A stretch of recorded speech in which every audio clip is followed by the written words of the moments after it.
Poster চলছে তো, ওই যে অত্যাচার কালকে মুখ্যমন্ত্রী ইয়ে করছে না।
দেখুন, পরশুদিনকে একটা বন্দি প্রত্যর্পণ চুক্তি হয়েছে, প্রত্যর্পণ হয়েওছে হলদিয়ার পাশে।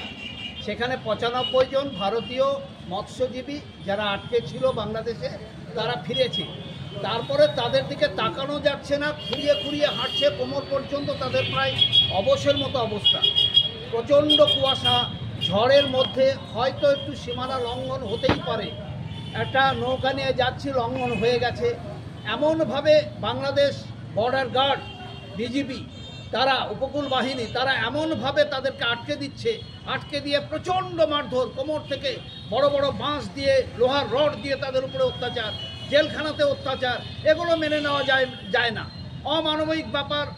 এই অত্যাচারের বিরুদ্ধে আমরা গোটা জেলার মানুষকে বলছি, গর্জে উঠুন। তাই পোস্টারটা আমরা লাগিয়েছি। কাকদ্বীপের মৎস্যজীবীর সাথে সাথে উত্তরবঙ্গের দক্ষিণ দিনাজপুরের মৎস্যজীবীরাও তাদের পাশে আছে, এ কথাটা আমরা জানান দিচ্ছি। এই বিএসএফের ক্ষেত্রে এরকম হয়। আমাদের ভূখণ্ড যেটা আছে, কাঁটাতারের বেড়ার পরে 150 মিটার ভারতীয় ভূখণ্ড, সেখানে পুকুরগুলোতে যখন মাছের পোনা ছাড়তে যাচ্ছে 6 ঘন্টা 8 ঘন্টা পরে পারমিশন হচ্ছে। আগের দিন কথা বলার পরেও এই অত্যাচার হচ্ছে, তাতে মাছের পোনা মরে যাচ্ছে। মাছ মারতে গেলেও সেই মাছ মারার টাইম তারা দিচ্ছে না। আবার বাংলাদেশের তরফ থেকে ওপারের লোক এসে সমস্ত পুকুরের মাছ বেড়ে নিয়ে চলে যাচ্ছে। কেন এত অত্যাচার মৎস্যজীবীদের উপরে, এই গরিব মানুষগুলোর উপরে? তাই তাদের উপরে অত্যাচারের বিরুদ্ধে গোটা দেশের মানুষকে, রাজ্যের মানুষকে, দক্ষিণ দিনাজপুরের মানুষকে গর্জে ওঠার কথা আমরা বলছি। এটা মেনে নেওয়া যাবে না। একদিকে বিএসএফের অত্যাচার, অন্যদিকে বিজিবি বাংলাদেশ বর্ডার গার্ডের অত্যাচার, এটা আমরা মানব না। আমার নাম বিশ্বজিৎ বসাক, উত্তরবঙ্গ মৎস্যজীবী ফোরামের দক্ষিণ দিনাজপুর জেলা কোঅর্ডিনেটর।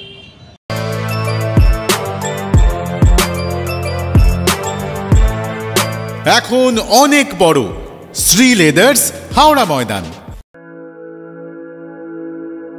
আপনি কি জটিল কিছু সমস্যায় ভুগছেন, সমাধান পেতে চান?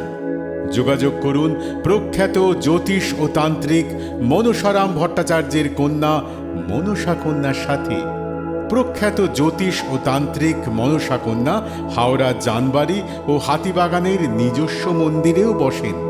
যোগাযোগ 9830106967 আর 9239655323।